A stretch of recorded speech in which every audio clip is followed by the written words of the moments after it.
Hi hello welcome to టీవీ24. రాజకీయాల్లోకి రావటం అంత ఈజీ కాదు. వచ్చిన తర్వాత నిలబడటం అదొక పెద్ద సాహసమే అని చెప్పాలి. అప్పటి వరకు చాలా అద్భుతంగా వాళ్ళ జీవితం గడుపుతూ ఉంటారు. కానీ ఒక్కసారిగా రాజకీయాల్లోకి వచ్చిన తర్వాత అప్పటిదాకా మనల్ని పొగిడి ఆకాశానికి ఎత్తిన వాళ్ళందరూ కూడా మనల్ని కాళ్ళు పట్టుకుని కిందకు గుంచాలని మనల్ని అనేక రకాలుగా విమర్శలు చేస్తూ తిట్లు తిడుతూ కనిపిస్తున్నటువంటి పరిస్థితి కనిపిస్తుంది. సినిమా హీరోలకైతే అప్పటి వరకు ఒక రేంజ్లో స్టార్డమ్ కనిపిస్తూ ఉంటుంది. ఒక హై లైఫ్ వాళ్ళు మెయింటైన్ చేస్తూ ఉంటున్నటువంటి పరిస్థితి ఉంటుంది. కానీ రాజకీయాల్లోకి వచ్చిన తర్వాత అనేక తిట్లు బూతులతో పాటు అనేక ఇష్యూస్ మన చుట్టూ రాజకీయాల్లో మనం ఏ రకంగా తొక్కాలనేటువంటి దాంట్లో కుట్రలు పన్నుతూనే ఉంటారు. రీసెంట్గా ఇది పవన్ కళ్యాణ్ గారు మన తెలుగు రాష్ట్రాల్లో మనం చూసాం.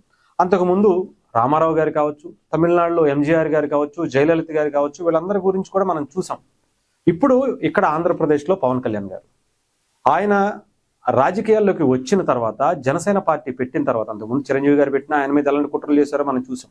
కానీ పవన్ కళ్యాణ్ గారి దగ్గరికి వచ్చేటప్పటికి ఒక రాజకీయాల్లో ఒక దశాబ్ద కాలం పాటు నేను ఎలా ఉంటాను, ఎలా నిలబడతాను, నా ఆలోచన తీరేంటి, ప్రజల కష్టాల్లో ఉంటే నేను ఎలా ముందుకు వెళ్తాను అనేటువంటి విధంలో ఆయన ఒక దశాబ్ద కాలం యుద్ధం చేసుకుంటూ వచ్చారు. ఎన్ని విమర్శలు, ఇంట్లో వాళ్ళని తీసుకొచ్చిన, ఆయనని విమర్శించిన, ఆయన పిల్లలను తిట్టినా, ఇంకొకటి చేసిన, ప్రజల కోసం నేను ఎంత వరకైనా పోరాడతాను అనేటువంటిది పవన్ కళ్యాణ్ గారు చేసి చూపించి ప్రజల్లో ఒక నమ్మకాన్ని చొరగొన్న తర్వాత డిప్యూటీ సీఎంగా ఈరోజు ఆంధ్రప్రదేశ్లో ఆయన పరిపాలిస్తున్నటువంటి పరిస్థితి.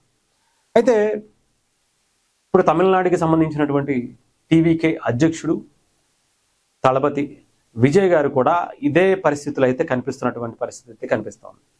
ఎందుకంటే ఆయన కొంత బాధపడుతున్నారు. కొన్ని రకాలుగా చెప్పాలంటే పబ్లిక్ మీటింగుల్లో ఆయన ఏడ్చినటువంటి పరిస్థితి కూడా కనిపించింది. అంత ఈజీ కాదు రాజకీయాల్లో. చాలామంది కంపారిజన్లు చేస్తున్నారు. ఈవెన్ పవన్ కళ్యాణ్ గారిని ఆయన్ని ఇంకొక రకంగా చూడొచ్చు, ఆయనకి స్టార్డమ్ ఉంది, ఈయనకి స్టార్డమ్ ఉంది అని అంటున్నారు. కానీ ఆయన కూడా రాజకీయ పార్టీ పెట్టగానే ఈవెన్ మనకి ఒక కొంతమంది చనిపోయారని ఆ తొక్కిసలాట జరిగినటువంటి పరిస్థితి ఇవన్నీ కూడా మనం చూసాం. ఆ తర్వాత ఆ పార్టీకి సంబంధించినటువంటి కొన్ని అలిగేషన్స్ వచ్చాయి. ఇప్పుడు ఆయన వ్యక్తిగత జీవితానికి సంబంధించి మొన్న ఒక హీరోయిన్తో అఫైర్ ఉందని చెప్పి ఒక పార్టీకి సంబంధించిన అతను విజయ్ గారి మీద ఆరోపణ చేశారు. ఆ తర్వాత క్షమించమని ఆ తర్వాత ఆ హీరోయిన్ కూడా నోటీసులు కూడా పంపించినటువంటి పరిస్థితి. ఇప్పుడు ఎలక్షన్స్ ఇంకాస్త సమీపిస్తున్నటువంటి టైంలో తమిళనాడు రాజకీయాలు ఒక్కసారిగా మారిపోతున్నటువంటి పరిస్థితి కనిపించింది. ఆపోజిట్ సీఎం క్యాండిడేట్ని కూడా లాగేసుకుని అధికార పార్టీ ఆయన పార్టీలో జాయిన్ చేసుకున్నటువంటి పరిస్థితి కూడా కనిపించింది. ఇంకా అలాంటిది విజయ్ గారి వెనకాల ఎన్ని రకాలైనటువంటి ఇది జరుగుతాయో మనం ప్రత్యేకించి చెప్పాల్సిన అవసరం లేదు.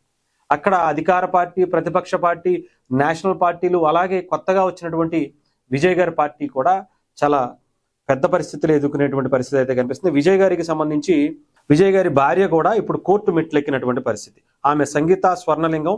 ఆమె గత కొన్ని సంవత్సరాలుగా విజయ్ గారితో దూరంగా ఉంటున్నటువంటి పరిస్థితి. వాళ్ళకి ఇద్దరు పిల్లలు, ఒక బాబు ఒక పాప.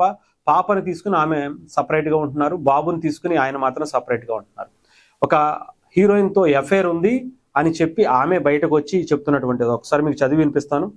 తమిళనాడు స్టార్ హీరోగా ఉన్నటువంటి ప్రముఖ రాజకీయ నాయకుడు దళపతి విజయ్ వ్యక్తిగత జీవితం గురించి వస్తున్నటువంటి వార్తలు ప్రస్తుతం సోషల్ మీడియాలో ప్రకంపనలు సృష్టిస్తున్నాయి.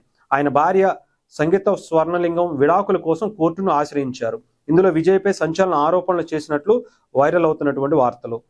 ఎందుకంటే 2021లో విజయ్ ఒక నటితో వివాహేతర సంబంధం పెట్టుకున్నారని, ఆ విషయం తెలిసి షాక్ గురయ్యానని ఆమె పిటిషన్లో పేర్కొన్నట్లుగా సమాచారం.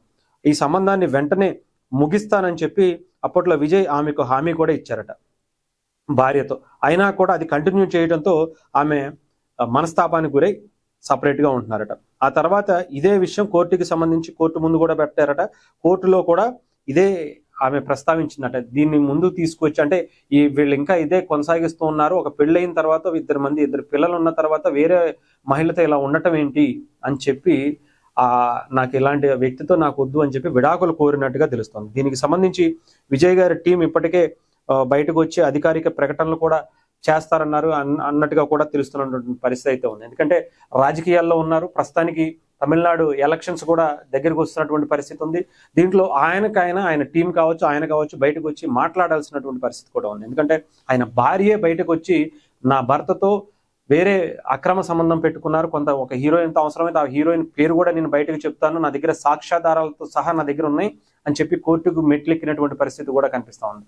సో మరి విజయ్ గారు దీన్ని ఎలా తట్టుకొని ముందుకు వెళ్తారు, రాజకీయాల్లో ఆయనకు ఉండేటువంటి ఇంపాక్ట్ ఎలా ఉంటుంది, రేపు తమిళనాడులో డెఫినెట్ గా చాలా రాజకీయాలు అనేటువంటి చాలా వేగంగా మారుతూ ఉంటాయి. అధికారం కోసం ఎంత వరకు అయినా దిగజారుతారు అనేటువంటి పరిస్థితులు అయితే కనిపిస్తూ ఉన్నాయి. మేము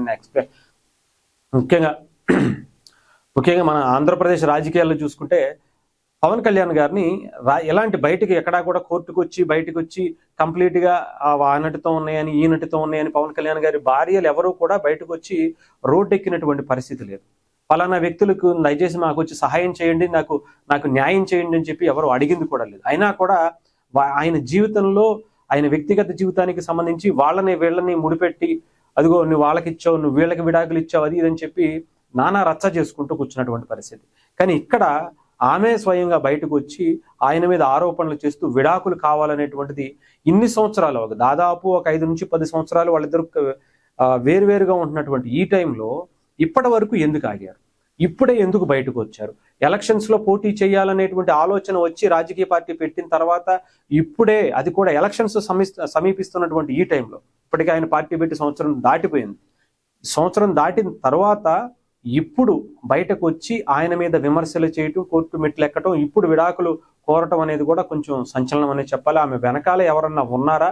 ఉండే ఈ టైంలో వచ్చేస్తేనే ఆయన ప్రతిష్టకు, ఆయనకి పడేటువంటి ఓట్లకు కొంచెం ముడిపెట్టి ఉండేటువంటి పరిస్థితులు అయితే ఉన్నాయి. సో ఏదేమైనా సరే ఇంట్లో ఆడవాళ్ళకి సంబంధించినటువంటి ఇష్యూస్నే బేస్ చేసుకుని కొంతమంది ఆంధ్రప్రదేశ్లో కానీ తెలంగాణలో కానీ ముఖ్యంగా ఇప్పుడు తమిళనాడులో అయినా సరే ఇలాంటి రాజకీయాలే జరుగుతాయి. సిద్ధాంతపరంగా లేదంటే వాళ్ళ రాజకీయ పరంగా ఆ నాయకుడికి సంబంధించినటువంటి పాలసీస్ పరంగా కొట్లాడేటువంటి విధానాన్ని చాలా మంది మర్చిపోతున్నారని మాత్రం అనుకోవచ్చు.